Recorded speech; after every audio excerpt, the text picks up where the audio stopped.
Bom dia, pessoal. Tudo bem? Eu sou a Bianca. Então, continuando com a nossa revisão de anatomia patológica, agora eu vou falar sobre fígado, pâncreas, rim, que são órgãos que também têm algumas alterações. Vamos falar no geral, primeiramente, sobre o que é importante saber, e depois a gente vai mais específico.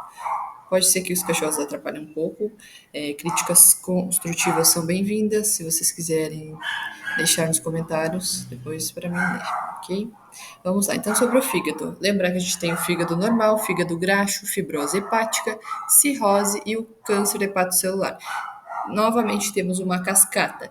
Então, até a fibrose hepática, nós temos lesões reversíveis. De acordo com os hábitos do paciente, nós podemos modificar essa condição patológica. Já a partir da cirrose e do câncer hepatocelular, são lesões irreversíveis, então já não tem mais volta e temos problemas maiores, né?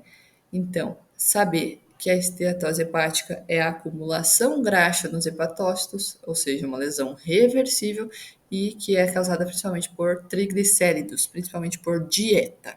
Na hepatopatia alcoólica, nós temos uma lesão aguda necrotizante do fígado que ainda é reversível e ela é caracterizada pelo acúmulo de gotículas de lípidos nos hepatócitos, ou seja, é caracterizada por lipídios nos hepatócitos. Essa hepatopatia alcoólica ela pode evoluir para uma cirrose hepática. Ela pode se transformar de reversível para irreversível, levando a lesão a uma enfermidade crônica. Então, ela inicia com lesão aguda e pode levar a uma enfermidade crônica reversível, que já é caracterizada pela fibrose e nódulos de regeneração. Ou seja, quando a gente tem enfermidade crônica, inflamação crônica, temos que recordar que temos intentos de cicatrização, já podemos ter uma lesão irreversível e fibrose, ok? Depois da cirrose hepática, podemos ter o risco de um carcinoma hepatocelular. E aí a gente já tem o desenvolvimento da neoplasia maligna, que pode estar sendo originada nas células hepáticas, que também é irreversível, ok? Necrose irreversível. Depois, falando aqui do pâncreas, as principais coisas que nós necessitamos lembrar para a prova final é pancreatite aguda, pancreatite crônica, algumas neoplasias quísticas e principalmente também o carcinoma pancreático. Na pancreatite aguda, lembrar novamente a lesão aguda reversível do parênquima pancreático, que está associada a etiologias diversas, inclusive inflamação, né? A pancreatite aguda, ela também está relacionada com o alcoolismo, né? Paciente que vai lá, bebe demais em tal dia, pode ter uma crise de pancreatite aguda. Depois da pancreatite crônica, nós temos uma inflamação prolongada do pâncreas, que está associada à irreversibilidade, que aí nós já temos fibrose, e aí temos estados avançados da destruição do parênquima endócrino.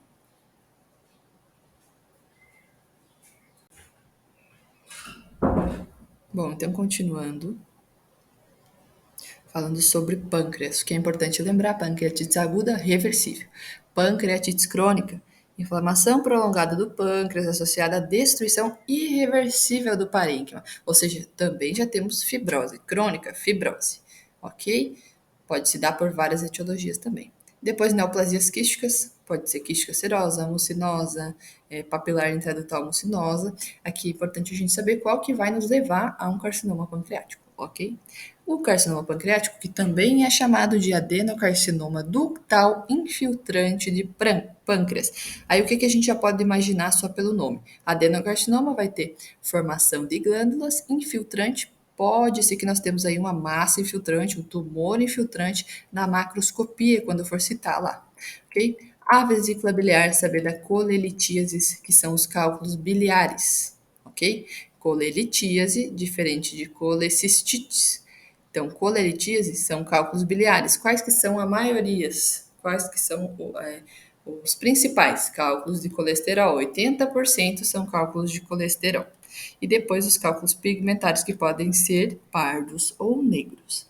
Na colecistite aguda, saber que é uma inflamação difusa da vesícula biliar, ou seja, inflamação da vesícula biliar, secundária a obstrução do coelho vesical ou conduto cístico, Coelho vesical seria pescoço vesical, né, na tradução, e ou conduto cístico, por um cálculo, ou seja, a gente tem obstrução por um cálculo que estava lá dentro da vesícula biliar, que vai até o conduto cístico, e aí nós temos a colecistite aguda, a inflamação ali do parênquima da vesícula biliar, ok? Da parede da vesícula biliar. Depois, colecistite crônica, que também está associada aos cálculos, porém, também acontece pela uma colecistite aguda, ou seja, tive colecistite aguda, meu cálculo continua lá, e aí nós temos a repetição, então ela se torna crônica. Depois, o adenocarcinoma da vesícula biliar, que é um tumor maligno mais frequente da via biliar extrahepático, também associado à colelitíase.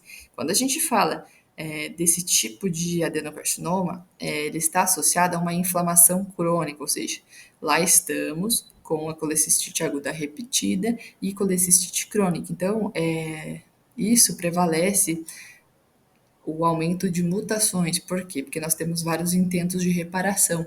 Nesses aumentos de mutações, nós podemos ter o desenvolvimento dos cânceres, das neoplasias, ok? No rim, lembrar das glomerulonefrites, é difícil a gente lembrar de todas, né? Mas saber das glomerulonefrites inflamatórias e não inflamatórias e compreender que a gente tem a pós-streptocócica, que é a glomerulonefrites aguda, a rapidamente progressiva, a glomerulonefrites membranoproliferativa e a nefropatia por IgA, ou seja, a gente sabe que existem várias glomerulonefrites e aí em cada uma delas a gente tem que pegar uma característica principal para não esquecer na hora da prova, ok? E aí também a glomerulonefrite não inflamatória, que se dá por enfermidade de câmbios mínimos, glomeruloesclerose focal e segmentária e a nefropatia membranosa.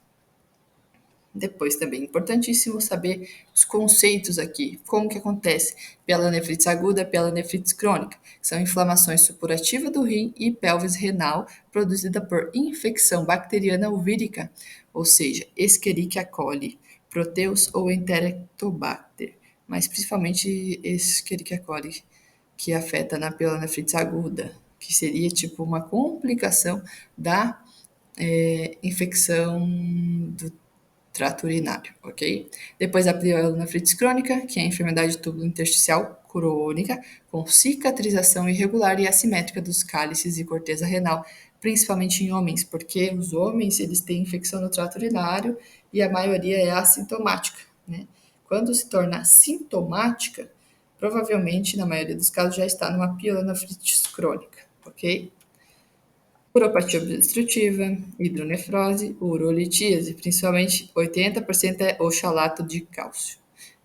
Lembrar mais ou menos isso aí. A hidronefrose pode cair uma imagem que é bem característica, a gente vai ver aqui novamente depois, ok? Então vamos lá. Falando sobre fígado, o que, que nós temos que saber? O consumo de álcool afeta o fígado de várias formas. Essas formas existem três formas de lesão hepática, que seria aí no caso a esteatose, né, que é a mudança graxa, ou seja, acúmulo de graxa, a hepatite alcoólica e a esteatofibrose, que aí já vamos para a cirrose hepática, fibrose irreversível, fibrose irreversível, ok? Esteatose hepatocelular, fígado graxo, acúmulo graxo nos hepatócitos, é reversível saber, principalmente reversível, a causa é aumento de triglicéridos, e aí nós temos alteração na produção das lipoproteínas. E como que fica esse órgão com esteatose? Como que fica esse fígado com graxa? Macroscopicamente, vai ficar graxo, vai ficar um órgão maior, vai aumentar de tamanho e vai ter um aspecto amarelento graxo, ok? Graxa, amarelento, graxo e aumento do órgão. Na microscopia, nós vamos ter o que? Gotas de lipídios no citoplasma dos hepatócitos e também pode ter uma fibrose. Vamos ver se consigo aumentar aqui para vocês enxergarem bem.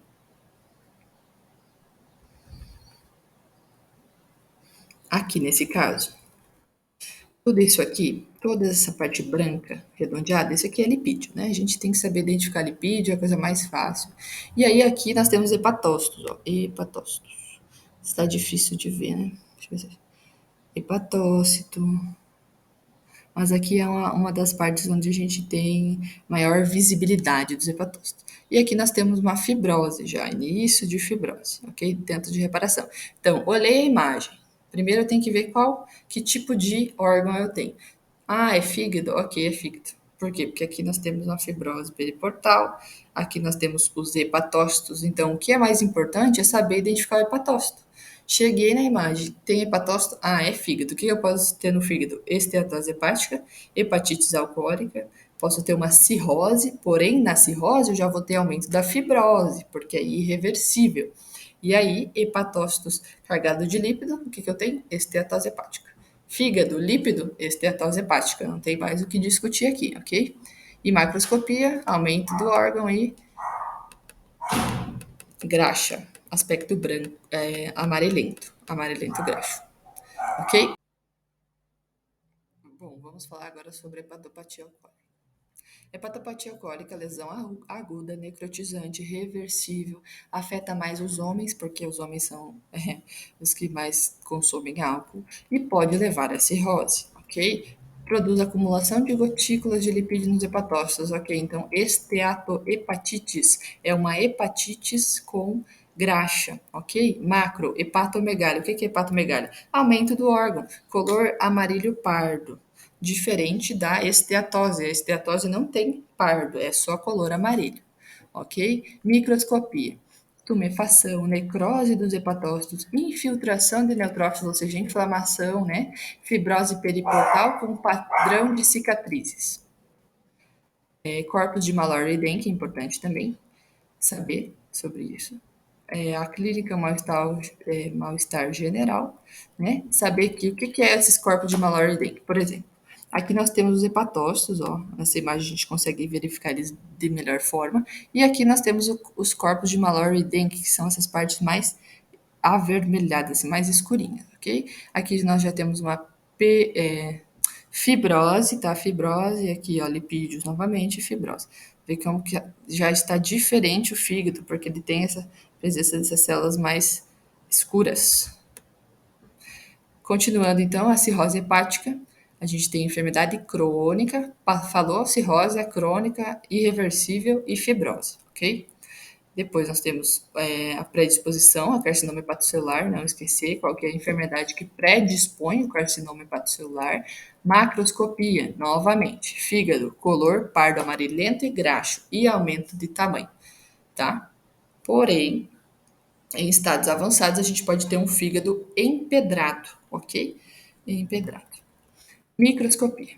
Na microscopia, nós temos esses nódulos parenquimatosos, que tem muita fibrose, rodeado de fibrose.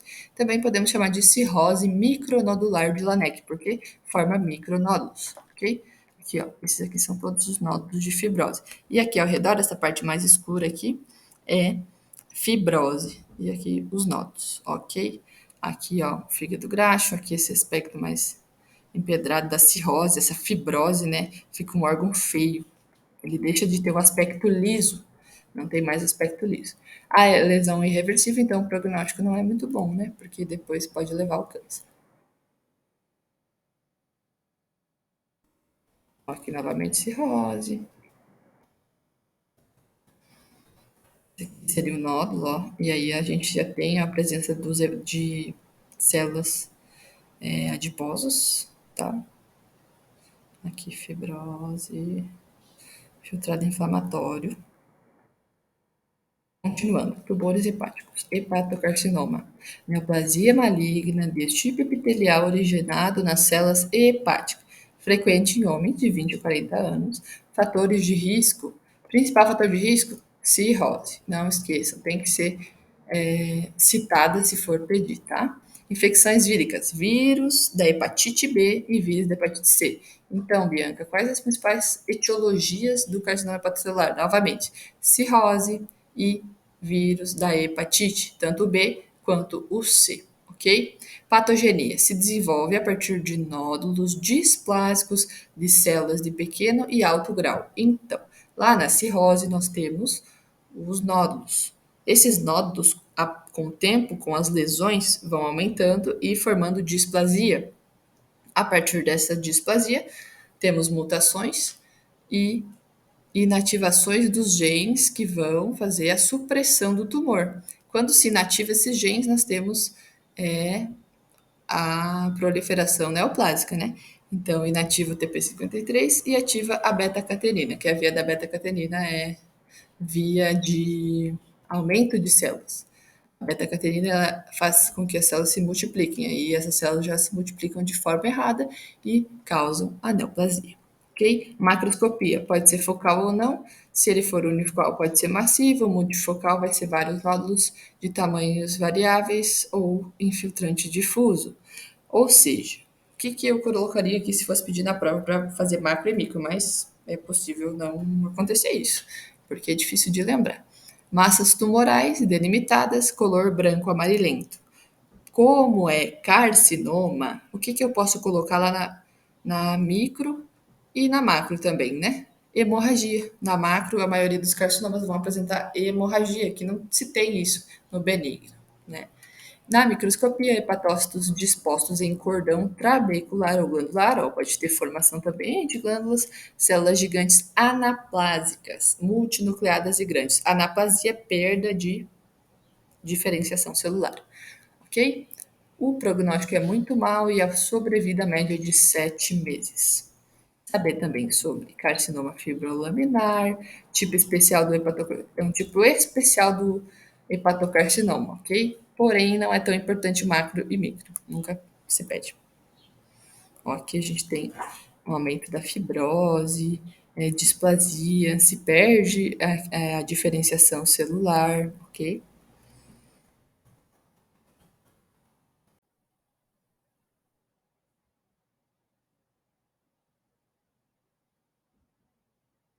Continuando, então, vamos falar sobre as pancreatites. Pancreatite aguda, lesão reversível do parênquima pancreático, como a gente lembrou, etiologias diversas, álcool, obstrução do conduto pancreático, ok? Por cálculos biliares, defeitos genéticos hereditários, mas principalmente álcool e obstrução do conduto pancreático, ok? Patogenia se deve a uma liberação, ativação inadequada das enzimas pancreáticas que vão destruindo esse tecido, e aí nós temos a reação inflamatória, ok? Então, no início, nós temos um edema, depois ocorre uma inflamação aguda, presença de neutrófilos e leucócitos. Então, lembrar de novo lá da inflamação aguda é importantíssimo.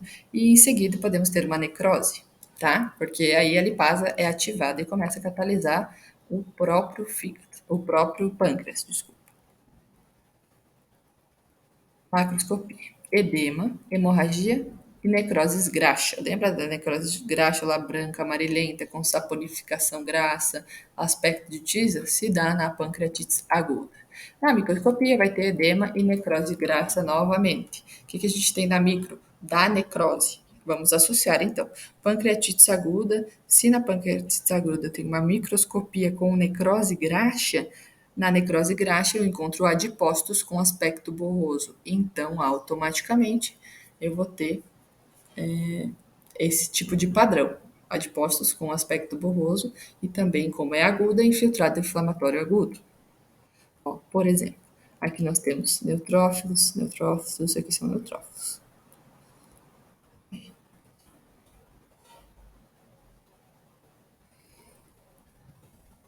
Aqui a necrose graxa, aspecto de tisa.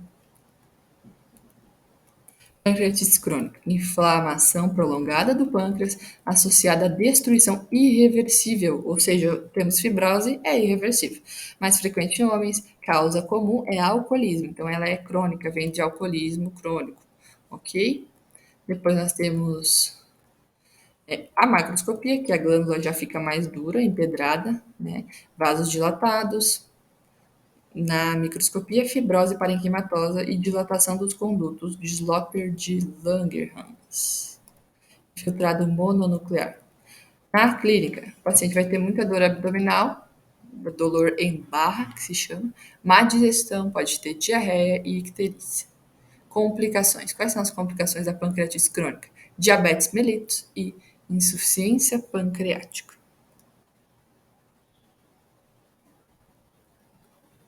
Bom, então na pancreatite crônica nós temos células inflamatórias crônicas, como que seria o óbvio, e aí aqui a gente vê o maior predomínio de linfócitos. pontos, ok? E aqui já é fibrose, tá? Isso aqui seria mais fibrose. Neoplasias quísticas. As plasias quísticas são várias, né? A gente tem que saber que elas existem e saber mais no geral, porque são muitas especificidades de cada um.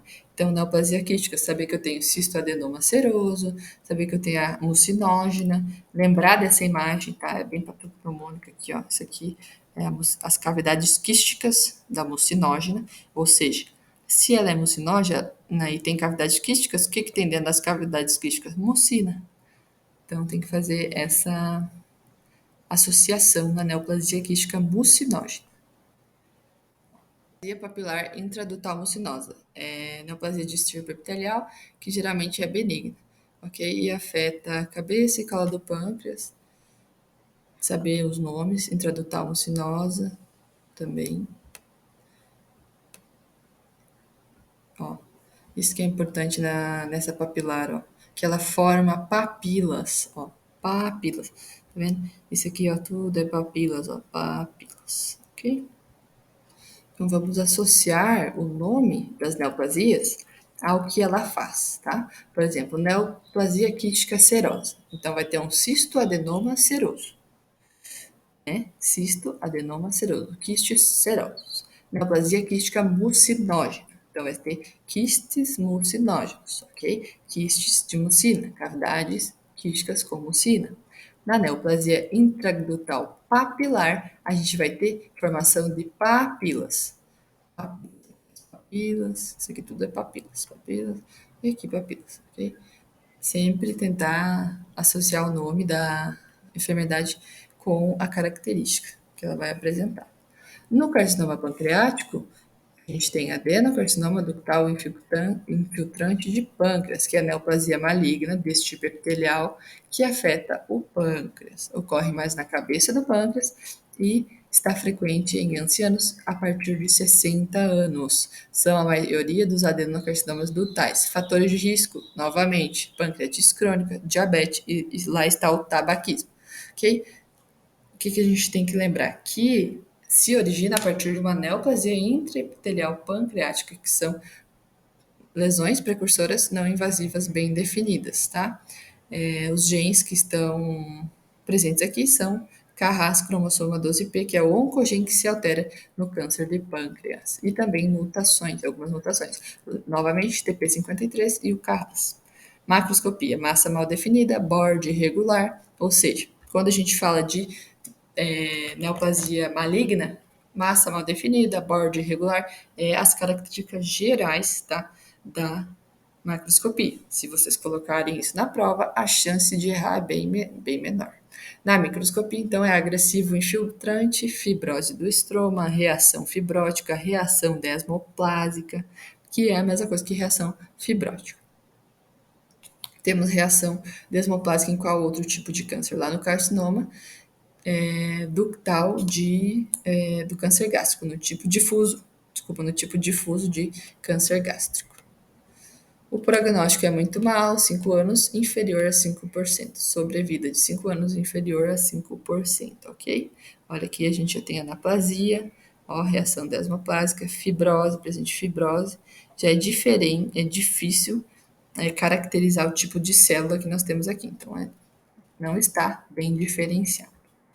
Continuando, vamos falar sobre a vesícula biliar. A vesícula biliar ela não é tão explorada na prova final, porque o diagnóstico de colelitias e colecistites é clínico. Então, o que a gente tem que saber de importante aqui? Olhar para as imagens, saber identificar que é um cálculo biliar, saber identificar que os cálculos de colesterol são a maioria, 80%, e que temos cálculos pigmentários negros ou pardos, que pode aparecer a imagem e falar para você escrever lá cálculo de colesterol. Na colecistite aguda, saber que nessa imagem, pessoal, a gente também às vezes cobra essa imagem aqui com o cálculo, isso aqui é colecistite. Colecistite crônica, que aí vai ter o quê? Senos de Roctans Achouf. Isso é importante, porque não existe isso em outra patologia, apenas na colecistite crônica. E são esses vazios aqui na parede da vesícula biliar, ok? Além disso, infiltrado inflamatório crônico, novamente, o que é infiltrado inflamatório crônico? Linfócitos. Linfócitos já são ó, mais escurinhos. E fibrose. Linfócito e fibrose, como sempre. Ó, aqui novamente, colecistites. Adenocarcinoma de vesícula biliar, tumor maligno, frequente da via biliar extrahepático, associado à colelitise. Vocês notaram que a maioria dos tumores tem influência genética, mas eles também vêm por inflamações. É frequente em latino-americanos, em mulheres mais de 70 anos. É um câncer silencioso e é identificado em etapas avançadas, então o prognóstico, na maioria das vezes, não é muito bom. Novamente, o adenocarcinoma, macroscopia, padrão infiltrante, ou seja, úlcero infiltrante. Exofíntico, novamente, você pode botar padrão exofíntico ou infiltrante. Na microscopia, moderadamente a pobremente diferenciado adeno forma o que? Glândulas. Outra coisa importante é a forma de coliflor, que a gente sempre coloca nesse tipo de adenocarcinoma. Ou seja, olhou aqui a forma de coliflor, adenocarcinoma da vesícula biliar. Não pode esquecer. Passando aqui um pouco para o renal, como eu havia falado para vocês, o que a gente tem que lembrar? Quase nunca, quase nunca cai imagem, porque é muito parecida, as imagens são parecidas, né? Então, o que a gente tem que saber aqui é associar um pouco as nefrites, né? A glomerulonefrite inflamatória aguda pós-estreptocócica, ela tá ligada à síndrome nefrítica aguda por causas principais como o estreptococo beta-hemolítico do grupo A, que é o S. piógenes. Então, infecta faringe, pele e também afeta crianças e adultos. Então, lembrar que é causada por imunocomplexos de estreptocócicos. Então, sempre está ligada a infecções na faringe. Então, primeiro o paciente vai ter uma dor de garganta e depois ele vai desenvolver a glomerulonefrite, ok? Mais clínica, questão mais clínica aqui. Glomerulonefrite rapidamente progressiva, está associada à lesão glomerular e acumulação de células no espaço de Bowman. Também faz parte de síndrome nefrítica. Nós temos a membrana proliferativa, que é o engrossamento da membrana basal glomerular, ou seja, glomerulonefrite, membrana proliferativa, fala de membrana, tem que lembrar que engrossa a membrana, ok?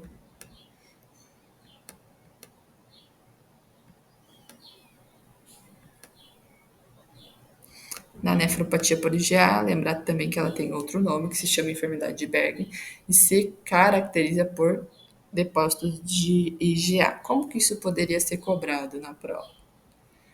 Poderia ser cobrado para relacionar também um tipo de glomerulopatia que se chama enfermidade de Berg, ou tipo de glomerulopatia que possui depósitos de IgA, qualquer nefropatia por IgA, também bem fácil isso aqui.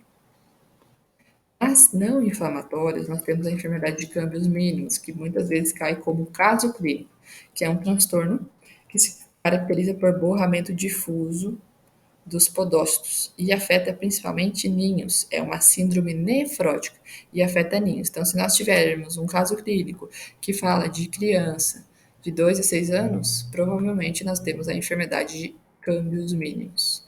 Depois nós temos glomerulonefrite focal segmentária, essa aqui quase nunca cai. Nefropatia membranosa também é importante. Essa aqui já ela está relacionada mais a adultos, diferente da câmbios mínimos. Câmbios mínimos é criança, ok? Ninhos. Pielonefrite, novamente vamos falar da pielonefrite aguda, pielonefrite crônica, saber que como que acontece, por que que acontece a pielonefrite? Principalmente por obstrução das vias urinárias e êxtase da urina, refluxo vesicouretral ou por via ascendente ou hematógena, ou seja, também por complicação de infecção do trato urinário, tá? É inflamação aguda, na pielonefrite aguda, então nós temos a macroscopia com inflamação aguda e pus, abscessos focalizados de pus. E não esquecer isso. A microscopia inflamação supurativa e infiltrado de neutrófilos. Lembrando os fatores de risco, né? Obstrução urinária, refluxo, embaraço. Uretra curta, ou seja, por ser mulher, nós temos maior índice de pielonefrite aguda, mas a gente tem mais chance de ter pielonefrite aguda diferente do homem. Lembrar das imagens da pielonefrite aguda. A gente tem zonas brancas grisáceas. Por quê? Por causa do abscesso, tá? Isso aqui tudo ó, é exudado inflamatório agudo, ou seja, neutrófilos, neutrofilia.